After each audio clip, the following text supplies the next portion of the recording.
Toda vez que a gente entra numa unidade de conservação, nós estamos plantando uma semente. Qual é o papel do líder? Qual é o papel do guia de montanha? Qual é o papel do guia de turismo, do condutor de aventuras, nesse processo de comunicação entre essa liderança e um usuário? Como passar a informação da importância de uma unidade de conservação para uma pessoa? Uma vez me perguntaram qual seria o melhor curso para falar de liderança em ambientes naturais ou falar para liderança em lugares extremos para uma pessoa. E é uma pergunta bem complexa, bem difícil, o melhor curso. E o que eu diria para essa pessoa? Projetar um desafio, montar uma expedição e viver essa experiência possibilita descobrir a razão de um verdadeiro objetivo. Ao longo de um grande caminho, incentivando amigos a continuar enfrentando obstáculos naturais, por exemplo, mesmo quando o clima é desfavorável, você acende a valorização de um espírito de equipe. Viver pendurado em grandes encostas, segura equipamentos lidando com ventos, muitas vezes raios e tempestades. Trabalhamos muito o nosso psicológico e conhecemos o verdadeiro sentido da palavra medo.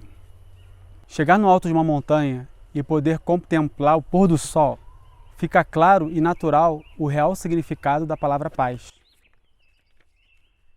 Lidar com problemas, tomar decisão a curto prazo, optar pelo melhor caminho, ter iniciativa num plano de resgate, estimular a inteligência emocional ou uma tomada de decisão correta, nos torna verdadeiros líderes.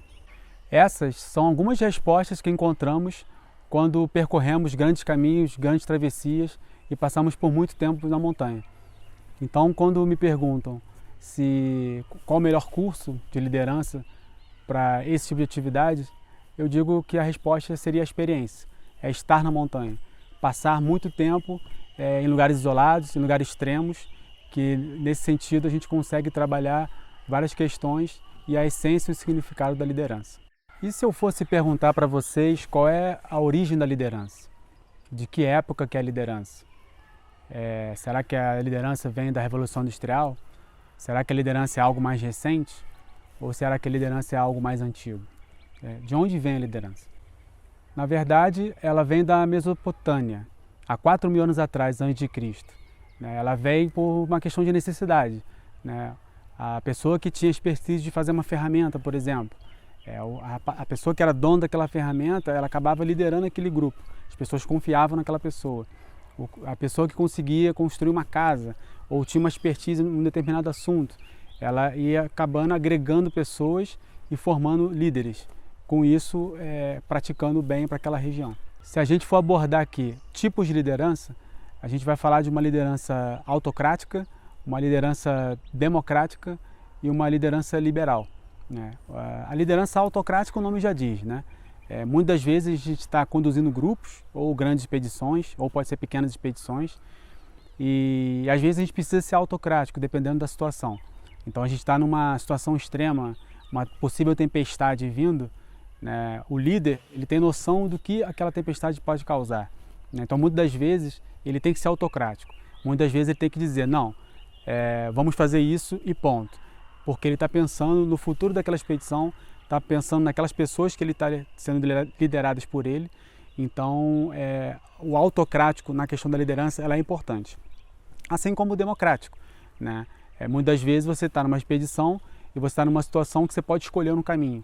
Se a gente for pelo caminho X, a gente vai visitar esse atrativo, e se a gente for pelo caminho Y, a gente vai visitar outras montanhas. E aí você tem tempo para decidir isso, então o líder pode pegar uma equipe e fazer da equipe uma questão participativa mesmo, ser democrático e deixar a pessoa escolher o melhor caminho. E tem o guia liberal também, tem o líder liberal, Esse líder liberal ele tem a possibilidade, ele já está com aquele grupo dominado por ele, mas ele tem aquela possibilidade de deixar por uma escolha. Lembrando que quando você tem esse perfil liberal, você tem que ter certos cuidados, porque no momento que você direciona isso para a sua equipe, vamos pelo caminho A ou pelo caminho B, e se tiver um grupo querendo A e um grupo querendo B, e um não aceitar o outro, você pode ter um problema enquanto líder. Então você tem que entender qual é o perfil do seu grupo primeiro, antes de jogar essa possibilidade do líder liberal. Além do perfil de liderança, você também tem as características do líder. Você pode ter um líder analítico, você pode ter um líder bem objetivo, você pode ter um líder motivador e você pode ter um líder espontâneo. O líder motivador é aquele cara capaz de, num ambiente de estresse, né? Às vezes o grupo acabou de passar por uma tempestade de granizo, por exemplo, e ele consegue motivar e mudar o semblante das pessoas com uma técnica, por exemplo. Ele tem um perfil de mudar o cenário, né, daquele ambiente após um momento de estresse. O guia analítico, ele já vai entender o cenário, né? Às vezes ele consegue perceber que um participante que está com ele está sentindo uma coisa e o outro está sentindo uma outra coisa, e aí ele consegue fazer uma análise naquele momento, uma análise a curto prazo, que ele consegue resolver o problema de uma forma que agregue as duas situações. Então o guia analítico ele tem tempo para parar, analisar o cenário e tentar sugerir uma questão que vai ser comum e bom para todos. A característica do líder mais objetivo, ela já é uma situação que o líder sabe que ele não tem muito tempo para resolver, então ele tem que tomar uma decisão rápida. Ó, você objetivo nisso, vamos fazer isso porque é o melhor caminho nesse momento, é a melhor escolha. Então ele não dá nem voz para ninguém, ele é direto no assunto e é bem objetivo. E temos também o líder espontâneo, né? Que ele está numa situação bem tranquila, né? No momento bem extrovertido da atividade, e aí ele pode ser espontâneo e fazer com que o grupo entre nas ideias dele e ele ele transforma aquele relacionamento das pessoas num relacionamento interpessoal muito positivo. E aí você consegue manter uma equipe bem harmônica, que isso é muito importante para uma expedição. Junto ao perfil do guia, posteriormente essas características, nós também temos as tomadas de decisão, né? Muitas das vezes a gente tem que ter umas tomadas de decisão baseada em algumas situações, principalmente na análise de cenários. E nós temos os tipos de tomadas de decisão. A direta é aquela que o líder demonstra controle, né? Você está numa situação que tem uma tempestade elétrica se aproximando, por exemplo, e você já está entendendo que seus participantes estão desconfortáveis com a situação, e você, como tem aquele controle na mão, você fala, não, acabou a expedição por aqui, vamos ter que descer. Não tem mais condições em relação às condições meteorológicas, a gente continuar subindo. Vamos descer agora. E aí você é direto, mostra controle.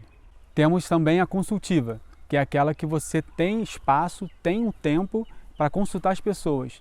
Muitas das vezes você quer tomar uma decisão que vai ficar para o dia seguinte. Vamos acordar que horas para o nascer do sol? Ou vamos acordar que horas para atacar o cume? Essa é uma oportunidade que você tem como pegar a expertise e a experiência de cada participante e verificar. Então, vamos subir pela amanhecer, vamos acordar, tomar um café devagar e subir posteriormente. É aquele momento que você tem uma tomada de decisão consultiva, que você abre para que outras pessoas possam agregar. Tem aquele tipo de decisão que é a mestre de relações, né? Você às vezes consegue ver o ambiente do grupo e identifica um participante ou outro e você consegue chamar ele para opinar. Olha, você que é um cara muito experiente nisso, o que você acha disso? E você consegue fazer com que o grupo não fique dependendo só do líder, que esse grupo participe também das decisões. A pessoa que foi escolhida, ela se sente mais importante e você acaba gerando uma relação entre as pessoas muito mais positiva e deixa a expedição mais tranquila. Tem aquela decisão que é da votação, né? Ela parece um pouco a consultiva, porque você permite que as pessoas votem, mas nesse momento o líder envia as opções, né? Então, você tem uma situação que você fala, pessoal, olha só, temos possibilidade de atravessar o rio ou dar a volta de mais 1 quilômetro por aquela encosta. E aí você pode pedir para as pessoas votarem, né? Quem acha que devemos contornar o rio? Quem acha que devemos passar pela montanha? E assim você deixa aberto para uma votação na equipe, é um perfil, um tipo também de tomada de decisão. E tem aquela decisão que você delega, né? Você, ao longo da expedição, você entende que aquela pessoa tem uma expertise em certo assunto. Às vezes você tem um pequeno acidente e você sabe que aquela pessoa é muito boa em primeiros socorros, num primeiro atendimento. E aí você delega para aquela pessoa, fulano, você toma conta do rapaz que sofreu um trauma, né? E assim como qualquer outra situação, né? Está um meio de estresse, você também percebeu ao longo dos dias de expedição que tem uma pessoa que é super motivadora, ela tem um relacionamento muito bom com todo mundo. Então é essa pessoa que às vezes vai contar uma história que vai dar uma relaxada no grupo, dependendo de uma situação de estresse que a pessoa esteja passando ou o momento da expedição em si. Além das características, o guia também tem as habilidades. Essas habilidades podem ser técnicas ou comportamental. A habilidade comportamental são competências que competem à personalidade e comportamento do profissional. Envolvem aptidões mentais, emocionais e até sociais. Podemos dizer que são habilidades particulares, pois nascem de acordo com experiências, cultura, criação e até a educação da pessoa. Um exemplo simples é a comunicação, uma resolução de conflitos, uma tomada de decisão, até a empatia. Podemos colocar também a ética, a motivação e a resiliência. Todas essas são habilidades comportamentais. Mas também temos as habilidades técnicas, que são essas habilidades que vão ser aprendidas facilmente e quantificadas. Essas que são tangíveis.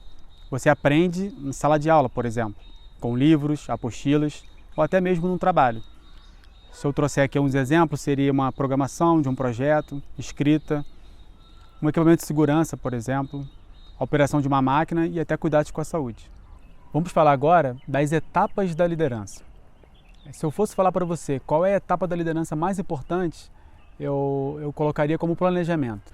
Um bom planejamento, você consegue fazer uma atividade de início ao fim sem ter nenhum percalço, sem ter nenhum problema. Ou, caso venha a ter, você consegue minimizar os riscos quando você faz um bom planejamento. Se eu fosse dizer para você aonde começa a liderança, ela não começa quando você chega no ambiente natural, por exemplo. A liderança começa quando você ainda está em casa planejando a sua expedição, no computador mesmo. Quando você está em casa, você vai pensar, para onde vou? Você já começa a exercer o papel de líder nesse momento, que você vai entender que unidade de conservação é essa, os animais que tem nesse lugar, qual é a previsão do tempo para esse lugar, né? O que pode acontecer naquele momento, quais são os planos B que eu posso usar. Então, quando você vai planejando, mapeando todas as possibilidades e todas as possíveis consequências, você faz um bom planejamento e tem uma expedição de sucesso. E se eu fosse falar das etapas de um planejamento, eu poderia listar para vocês algumas. Seria conhecer bem o local, conhecer os animais que tem na unidade de conservação, todos os hospitais de referência do entorno desse local, conhecer bem seus liderados, a separação de todo o material e equipamento, a pesquisa do clima, a meteorologia para aquela região nos próximos dias e a preparação do seu próprio corpo, da saúde, né? Às vezes a gente vai para a unidade de conservação e a gente às vezes esquece que o nosso corpo é o nosso andar está através da nossa saúde, né?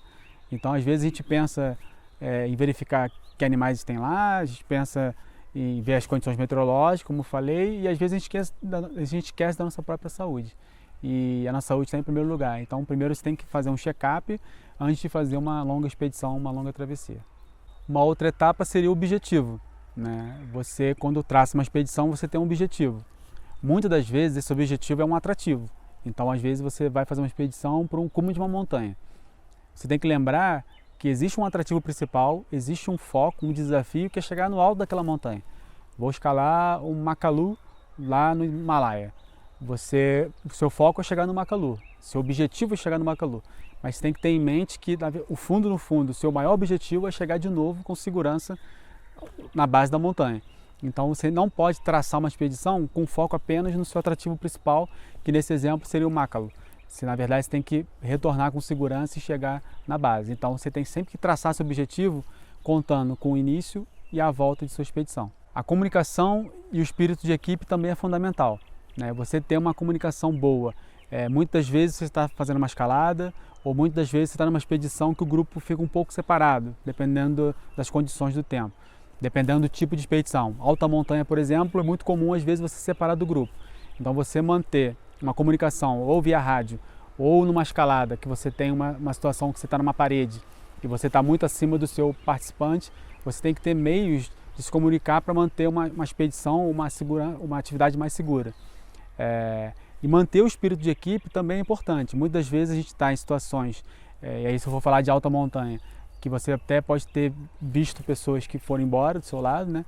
Pessoas que perderam vidas, e às vezes você conseguir manter o psicológico dessa pessoa positivo, você manter o espírito daquela equipe ainda com vontade de vencer, porque você viu um cenário, viu uma cena que te balançou, porque muitas das vezes você vê uma cena dessa pode tirar você da expedição. Então você conseguir equilibrar a equipe de uma forma com que você consiga manter a energia do pessoal com foco naquele objetivo é sempre muito importante. Ter um plano B, um plano de resgate é fundamental. Independente da expedição, independente da trilha, pode ser uma trilha curta, eu vou fazer uma trilha na Serra dos Órgãos, vou fazer uma trilha na Pedra do Sino, por exemplo. Você tem que ter um plano B, tem que ter um plano de resgate. Se você está subindo com 2 guias, você já tem que saber se alguém passar mal, se alguém não conseguir chegar até o final, quem vai ser esse guia que vai descer com essa pessoa, por exemplo. Se você tomar uma picada de uma serpente, você tem que saber quais são os hospitais de referência da região de Teresópolis, por exemplo. Tudo isso está dentro do planejamento, mas tudo isso tem que estar mapeado num plano de resgate, num plano B. Você não pode subir uma montanha e esperar para decidir o que você vai fazer quando acontece uma situação de uma emergência. Então você está desenhado todas as suas possibilidades e consequências. De um plano B a um plano de resgate é sempre bom. Temos a situação também que é lidar com medo e ter o equilíbrio. Isso na verdade é um grande exercício, né? Acho que a experiência ajuda muito nisso, quando você está muito tempo em contato com a natureza e em contato com situações.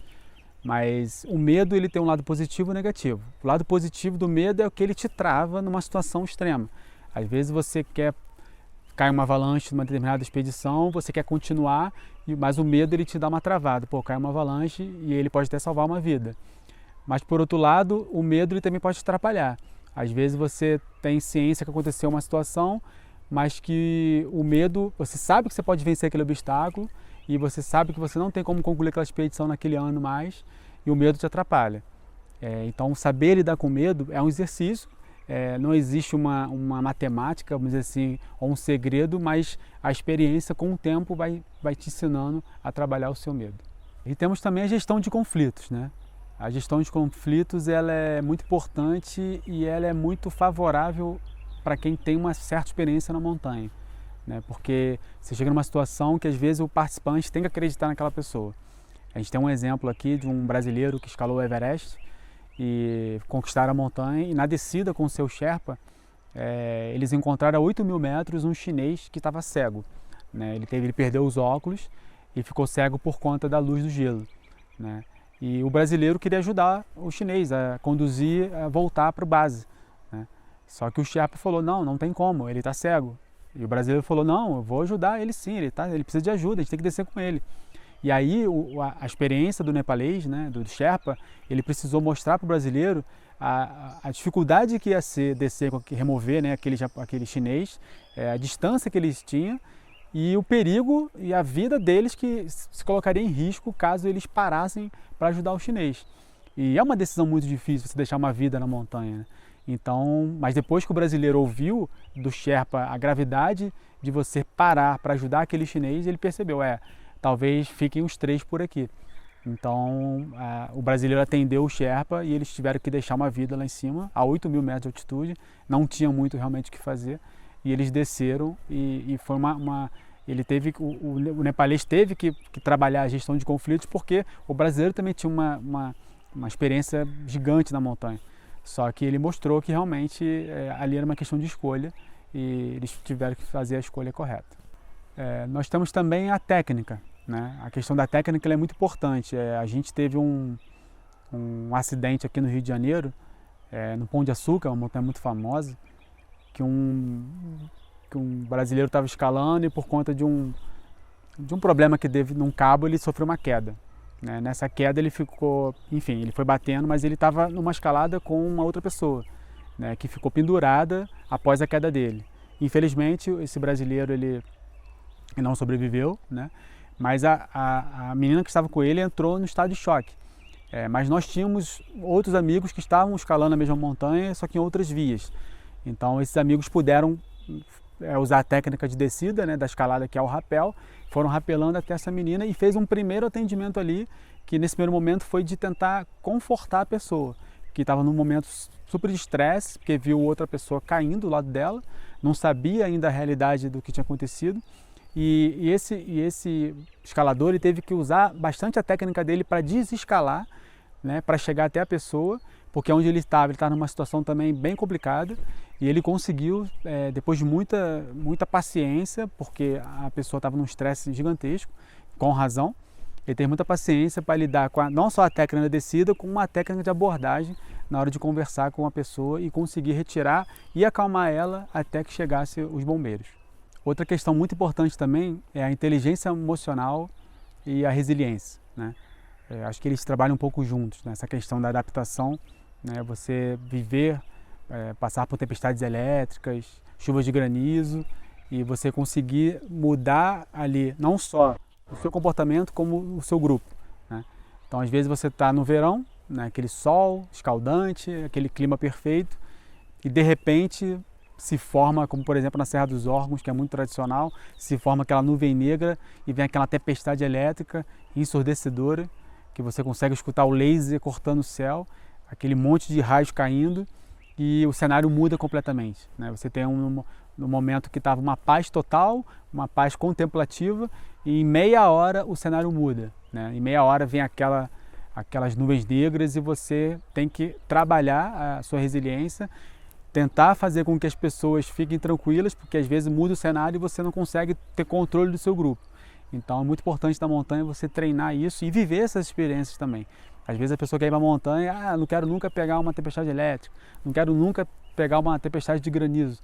Mas às vezes é muito importante para você saber como é que você se comporta, ainda mais liderando grupos, né? Então é importante sim você viver e saber como você lidar com essas situações.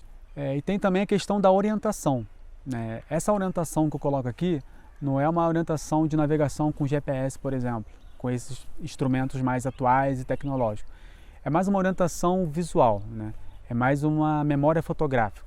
Então é muito importante que você está numa expedição, sendo você líder ou não, você olhar bastante, prestar bastante atenção no caminho, desde uma árvore caída ou uma árvore diferente, um tronco, qualquer coisa que chame atenção naquele momento, para que daqui para frente, ao retornar, você preste atenção e lembre daquele corpo que você viu diferente ou daquele detalhe.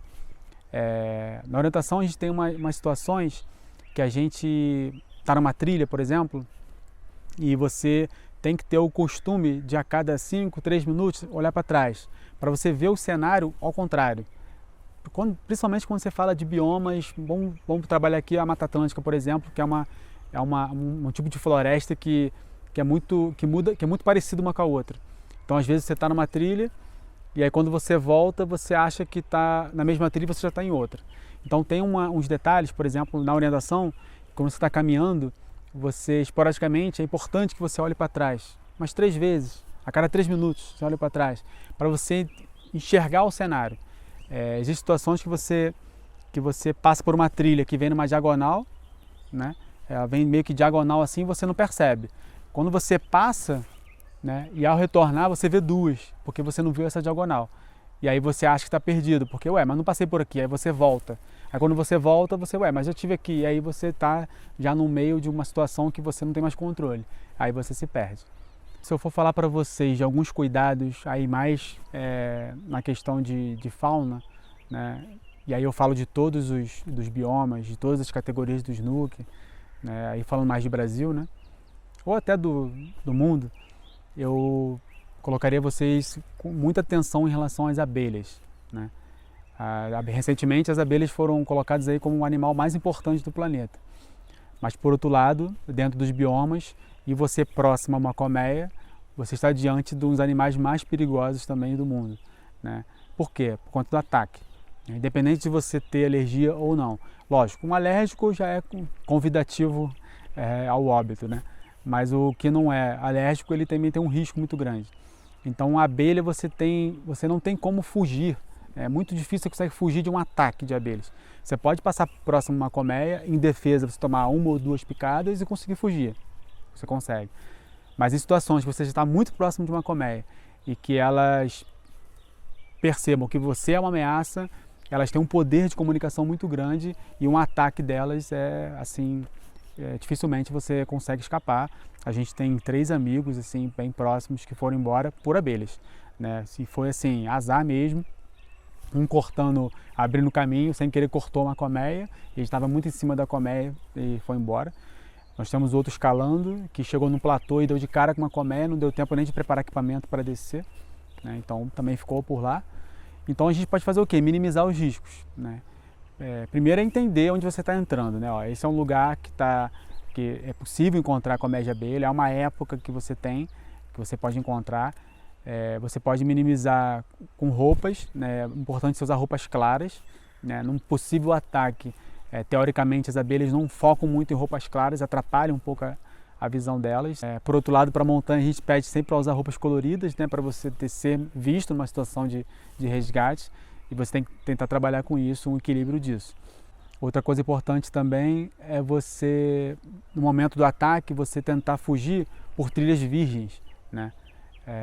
Quer dizer, você não vai pegar uma trilha que já é marcada, porque a velocidade delas e o poder de comunicação delas é muito grande. Quando você foi picado por uma primeira abelha, ela deixou um líquido que as outras abelhas vão atrás de você por conta daquele líquido. Então, você entrando na mata virgem, você consegue um pouco despistar a comunicação delas, talvez tomar menos picadas. Mas na prática é difícil, né? Você vê um corredor aberto, você vai querer fugir por ali, muitas das vezes pode ser até a melhor saída. Porque a abelha é um bicho que, quando ela tem um objetivo, ela vai até o final. Então, aquelas coisas que a gente vê até às vezes em filmes, ou até desenhos, que você entra num lago e as abelhas ficam em volta, aquilo ali é uma verdade. As abelhas vão atrás de você, enquanto você não se distancia numa distância muito grande de segurança para a colmeia, ela vai atrás de você. Então, eu considero sim a abelha um animal mais perigoso dentro de uma unidade de conservação. E se eu fosse falar de um outro, vamos dizer assim, elemento da natureza, seria a tempestade elétrica mesmo. Eu já tive a oportunidade de passar por uma. Foi uma experiência muito interessante, apesar de ter quase certeza que não voltaria, mas eu voltei. E também foi na Serra dos Órgãos, em Teresópolis, no Rio de Janeiro. A gente estava escalando uma montanha. E aí, quando os primeiros escaladores chegaram no cume, era verão. A gente tinha um tempo para fazer aquela atividade e, por conta de alguns problemas, a gente se atrasou muito, mas resolvemos encarar a montanha mesmo assim. Mas no final da tarde a gente pegou uma tempestade muito forte. A gente estava num maciço que a nossa face era virada para a cidade, então estava um sol, né? Não tinha uma nuvem, e em questão de 20 minutos aquilo ali virou um caos, né? Havia a nuvem negra que estava vindo de Petrópolis, da cidade vizinha, e ela engoliu a montanha, engoliu a gente. E em pouco tempo a gente nem conseguiu fazer o tradicional cálculo, né, de barulho versus distância para calcular a distância do raio. E aí realmente o raio chegou na gente e a gente escutava o laser do raio, né? É uma coisa bem assim assustadora, que você não escuta só o barulho, né? Você escuta o trovão, né? Bum, barulho. Só que como era uma chuva de trovões e a Serra dos Órgãos tem essa particularidade do paredão ali do sino ali, né? Do Vale da Morte, que você vai ecoando, né? Então você escuta aquele o barulho nunca termina. Então, para o psicológico, aquilo é muito forte. E principalmente quando você já está na tempestade, porque você escuta o raio cortando o céu. Então você escuta o laser mesmo, né? Então você escuta aquele zzz, e depois o barulho, e é aquela coisa ensurdecedora que você tem que não só trabalhar o seu psicológico, como o dos seus colegas que estão gritando, desesperados, querendo rapelar e fugir para chegar com vida lá embaixo. No final deu tudo certo, valeu a experiência e a gente aprende muito com essas situações. E uma outra coisa muito importante também é falar de reconhecimento, né? Reconhecer pessoas, hoje a gente tem muita dificuldade, né? O ser humano tem uma dificuldade de ter empatia, né? Às vezes não só no âmbito corporativo ou até numa situação de expedição, né? Numa liderança, às vezes você tem uma pessoa que tem um perfil muito positivo numa situação que você às vezes identifica aquilo, mas você não tem, não é cultural, ou você não tem você não percebe que se você falar aquilo para essa pessoa, vai ser muito positivo para ela e às vezes para o grupo, né? No corporativo a gente sente mais isso, né? A gente vê às vezes líderes que percebem que aquele funcionário é diferenciado e ele não fala para aquela pessoa. Às vezes fala até para um amigo, mas não para aquela pessoa. E na liderança em ambiente natural, em situações de montanha, travessias e tal, você às vezes também reconhece pessoas e às vezes não fala. E muitas vezes também você encontra em situações, você como líder, se encontra em situações que você pode mudar uma história e você tem que ter essa expertise de você estar naquele momento e tentar mudar aquele cenário de uma hora para outra. Eu tive uma experiência que, vou ver se eu consigo falar até o final, que foi o seguinte: eu trabalhava numa empresa, a gente levou um grupo para subir a Pedra da Gávea aqui no Rio de Janeiro. Foram 11 pessoas nessa expedição, uma trilha tranquila em relação à orientação, né, fácil acesso, só que ela é uma trilha considerada para o Rio de Janeiro uma trilha um pouco pesada, né? E aí a gente subiu e tinha uma pessoa nessa trilha, uma menina, que ela tinha muita dificuldade de andar na trilha, não no sentido de andar de terreno irregular, mas sim de animais, né? Qualquer borboleta, gafanhoto, qualquer animal que se aproximava dela, ela batia nas mãos assim. Eu ficava preocupado, porque ainda tinha muita coisa para avançar e se ela continuasse nesse ritmo até o final, ela ia poder ter problemas, porque ela não conseguia andar no mato. E aí, no momento da trilha, eu perguntei: fulana, você tá tudo bem com você? Não, tá tudo bem. Porque eu tô vendo que eu não sou muito fã de mato não, mas tá tudo bem. Mas aí eu fiquei meio sem entender por que ela teria contratado a gente para subir aquela montanha. Mas tudo bem. Subimos, deu tudo certo, chegamos lá no cume da Gávea. Normalmente as pessoas dispersam um pouco para fazer fotografias, para lanchar, mas eu sempre faço uma dinâmica, né, com grupos. Então eu pedi às pessoas: se vocês forem dispersar para fazer fotos, voltem para poder sentar aqui para a gente poder fazer uma dinâmica com vocês. E essa mesma menina que estava com problemas dos animais, né, com medo dos animais, ela se afastou e ficou na beira de um penhasco olhando a paisagem. Eu percebi que ela mexia os ombros assim, aparentemente ela chorava.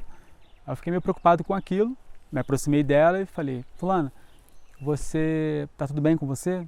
Ela: não, tá tudo bem sim. Não, porque você está chorando. Aí ela disse: não, eu tô bem, e limpou as lágrimas. E eu fiquei meio assim, preocupado. Eu estava na beira de um penhasco, né, uma queda de 600 metros, queda livre, ali na Pedra da Gávea.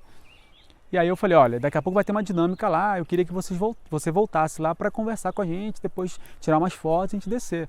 Ela: não, já estou indo lá. Aí eu dei as costas para ela e eu voltei: mas tem certeza que está tudo bem com você? Aí ela disse: tá tudo bem sim. Tá bom. Aí eu dei as costas, ela me chamou: Anderson, por favor. Aí eu voltei. Ela falou: na verdade, eu estou chorando porque eu estou fazendo uma homenagem para o meu pai. Aí eu falei: nossa, seu pai, e cadê ele? Não, então, meu pai faleceu. Meu pai era montanhista e ele todo final de semana subia a Pedra da Gávea. Mas eu não sou da trilha, não sou da montanha, não gosto da natureza, eu fico com medo dos animais, não tenho essa coragem, nunca tive essa coragem de subir com ele. Mas meu pai morreu. E aí eu estou aqui tentando vencer meu medo para dar um presente para o meu pai, que é subir a Pedra da Gávea, porque hoje é o aniversário dele. Então, como eu não pude ir com ele em vida, eu estou tentando realizar um sonho para ele depois que ele foi embora, né, infelizmente. Aí eu falei: nossa, mas que história, né, legal. E legal você ter vencido esse medo, né? Legal você estar aqui. Mas é o aniversário dele hoje. Eu falei: e esse é um presente para ele, porque eu tenho certeza que ele está me vendo. Independente de religiões, né? Eu falei para ela: cara, eu tenho certeza que ele está te vendo sim. E aí, aquele guia que não podia escutar aquela história e guardar para si, eu precisava fazer alguma coisa. E eu falei para ela: fulana, você se incomoda da gente cantar um parabéns pro seu pai aqui de cima, com um grupo? Ela: não, eu ia adorar cantar um parabéns para ele. Foi aí que eu tive a iniciativa de não só chamar o meu grupo, esses 11 que estavam participando, como todo mundo que estava no platô da Pedra da Gávea. Então eu fui num grupo específico e falei: olha, a história é essa. Você poderia chamar seu grupo ali para aquela roda, a gente vai cantar um parabéns para um colega? E aí: tem quantos com você? Tem 20, chama eles lá. Aí falei com mais 20, mais 15, mais 30 e a gente fez uma roda de quase 100 pessoas na Pedra da Gávea. E aí quando essa roda se formou, a menina chegou para mim e falou: ué, mas o que está acontecendo? Eu falei: ué, não é o aniversário do seu pai? Vamos cantar um parabéns para ele. Então foi um parabéns de quase 100 pessoas no Alto da Gávea. Foi um momento assim que ela marcou, todo mundo estava ali, porque foi uma choradeira, né? E foi uma coisa que eu tive que mudar aquele cenário, porque o cenário era de muita tristeza para ela. Então eu tive que pensar em alguma coisa que pudesse mudar. O que foi legal disso? Ela realmente nunca voltou para a montanha, né? O que me marcou muito, porque no ano seguinte ela mandou uma mensagem no dia dessa trilha, só que no ano seguinte ela mandou uma mensagem: olha, guia, obrigado por aquele dia, eu só estou mandando essa mensagem para dizer que eu nunca esqueci. E eu sempre fico emocionado quando eu recebi essa mensagem, porque depois eu esquecia, aí no ano seguinte ela retomou com a mesma mensagem. E ela repetiu isso por 3 anos. Né? Por 3 anos ela mandava mensagem só no dia. E realmente ela venceu um medo, porque ela nunca voltou para a trilha. Mas depois de uns 3, 4 anos para cá, ela nunca mais mandou mensagem. E aí essa história ficou marcada para mim e eu sempre gosto de contá-la por uma questão de reconhecimento. Mas para minha surpresa, no ano passado, eu recebi uma ligação de uma pessoa que disse que precisava me passar um recado. Era uma pessoa que se apresentou como irmã dessa menina, que subiu a Pedra da Gávea, dizendo que nesse dia ela precisava passar um recado para mim. Aí eu, mas por quê? Ela falou, olha, você realizou um sonho da minha irmã não está mais aqui, minha irmã teve um problema de saúde, minha mãe morreu de câncer, mas eu estava lendo o diário dela e está no diário dela dizendo que eu precisava mandar uma mensagem para o guia nesse dia. Então a irmã dela foi e fez o papel depois de alguns anos e me deu novamente o recado. Então assim, é uma coisa que marcou muito na época e isso é um tipo de reconhecimento, né? A gente deu para ela essa atividade, né? Quer dizer, ela fez atividade com a gente que marcou a vida dela e com certeza marcou a minha também. E em relação a conhecer os animais, o Vital Brasil disponibiliza um material bem interessante que você pode imprimir e fazer um guia de bolso, né, que ele vai mostrar as cobras peçonhentas, as cobras não peçonhentas e, mais importante do que os animais, ele vai mostrar também todos os hospitais de referência em cada lugar. Então, se você está no Rio, você tem lá a disponibilidade de ir para o Lourenço Jorge, lá você vai encontrar um soro. Se estiver em Teresópolis, se estiver no interior do Rio, se estiver em qualquer lugar do estado do Rio de Janeiro, o Vital Brasil tem esse painel e disponibiliza os hospitais. Então, acho que cada líder, cada guia, cada condutor de montanha deve ter esse documento junto como seu equipamento em sua mochila. E falando de conservação, né, é muito importante a gente entender o que é realmente uma unidade de conservação. Já não dá mais para o guia, para o profissional, para o condutor, para o líder entrar num atrativo, entrar numa unidade e mostrar só a história do local ou o atrativo, né? É importante que esse participante ou esse cliente que entre com esse líder, que ele saia da unidade uma outra pessoa, que ele saia da unidade com um mínimo de conhecimento da importância da água, da importância dos rios, né, da importância de uma árvore, do solo, né, do ar, do clima. Então é fundamental que esse líder que está conduzindo esse grupo dentro de uma unidade, que ele passe para essa pessoa toda essa importância para que ela seja um agente multiplicador, né, para que ela saia dessa unidade, fale da importância de uma unidade para outras pessoas, para que essa pessoa ou também venha visitar ou multiplique isso de uma forma bem positiva. Não dá para falar de unidade de conservação sem falar do SNUC, né? O SNUC que tem 2 grupos, né? O grupo de proteção integral e o grupo de uso sustentável. Então, se a gente for falar do sistema das unidades de proteção integral, a gente vai encontrar as estações ecológicas, por exemplo, a reserva biológica, as REBIOs, né? Os parques nacionais, os monumentos naturais, os refúgios de áreas silvestres, por exemplo. Se a gente for focar nas de uso sustentável, a gente vai encontrar as ARIE, né? Que é a área de relevante interesse ecológico, as florestas nacionais, né? As FLONAS, a reserva particular de patrimônio natural, as RPPNs, as reservas de desenvolvimento sustentável, por exemplo, uma área de proteção ambiental, né? Que são as APAs, uma reserva de fauna e também uma reserva extrativista, né? As RESECs.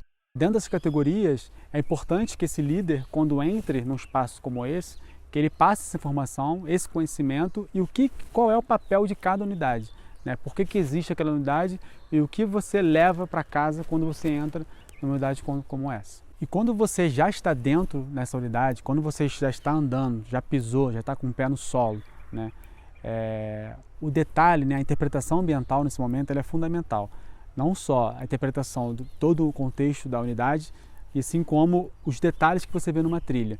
Às vezes as pessoas passam por uma trilha, vai até um atrativo, vai até um pico e volta e você nem tem noção de por onde você andou. Então quando você anda numa trilha, você vê uma trilha bem manejada por um parque, por exemplo, né? Você vê uma trilha que tem os drenos, né? Os drenos são aqueles caminhos que a gente faz para desviar da chuva. Se a gente for falar na linha da conservação, a importância de um dreno, né, é quando a gente sabe que o maior inimigo, né, de uma trilha é a água.